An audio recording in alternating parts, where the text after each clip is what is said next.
எல்லாமே செல்ல குட்டீஸா நம்ம வீட்ல எள்ளு போட்டிருந்தோம். ஸோ, அதோட ஹார்வெஸ்ட் எல்லாமே முடிஞ்சிருச்சுங்க. நம்ம வீட்டு யூஸ்க்காக எண்ணெய் ஆட்டலான்னு சொல்லி கொஞ்சம் எள்ளு எடுத்து வச்சிருந்தோம். அத ஆட்டலான்னு சொல்லிட்டு பக்கத்திலேயே செக் இருக்குங்க. ஸோ, அங்க தான் எடுத்துட்டு போய் ஆட்டியிருந்தோம். வீட்ல சொல்லிட்டே இருப்பாங்க, எண்ணெய் வந்துட்டு செக்ல நம்ம ஃபர்ஸ்ட்டா ஆட்டுனோம் அப்டின்னா, 1 லிட்டர் எண்ணெய் கம்மியா தான் வரும் அப்டின்னு சொல்லிட்டு, அதனால நல்ல வேளை நாங்க போன அன்னைக்கு 2, 3 பேர் ஆட்டிட்டாங்க. அதுக்கப்புறம் தாங்க நாங்க ஆட்டுனோம். எண்ணெய் ஆட்டி எடுக்கிறத பொறுத்தளவு வெறும் எள்ளு மட்டும் போட மாட்டாங்கங்க. வெல்லமும் சேர்த்தி போடுவாங்க. கிலோ எள்ளுக்கு 1 கிலோ வெல்லம்னு நெனைக்கிறேங்க. ஸோ, அது போடுறப்ப என்ன ஆகும்னா, ரொம்ப கசப்பு தன்மை இல்லாம அது மாடரேட் பண்ணி குடுக்கும்.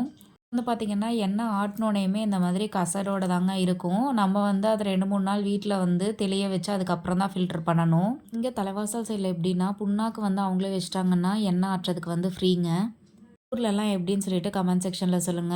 அதுக்கப்புறமா ஒரு 3 டேஸ் கழிச்சு நல்லா தெளிஞ்சதுக்கு அப்புறமா மேல இருக்கிற எண்ணெய மட்டும் இந்த மாதிரி வடிகட்டி வச்சு ஒரு போனில ஃபில்டர் பண்ணி வச்சாச்சுங்க. டைம் அம்மா வீடும் கேட்டிருந்தாங்க. அதனால அவங்களுக்கு தனியா ஒரு பிளாஸ்டிக் கேன்ல ஊத்தி வச்சாச்சு. இது வந்து நம்ம வீட்லயே ஆட்டுறதுனால ரொம்ப வாசனையா இருக்குங்க. நல்ல ஒரு டேஸ்ட்டா இருக்கும். நீங்க நல்லெண்ணெய் எவ்வளோக்கு வாங்குறீங்கன்னு கமெண்ட் பண்ணுங்க. நம்ம சேனலுக்கு ஃபாலோ பண்ணிக்கோங்க. Tata by.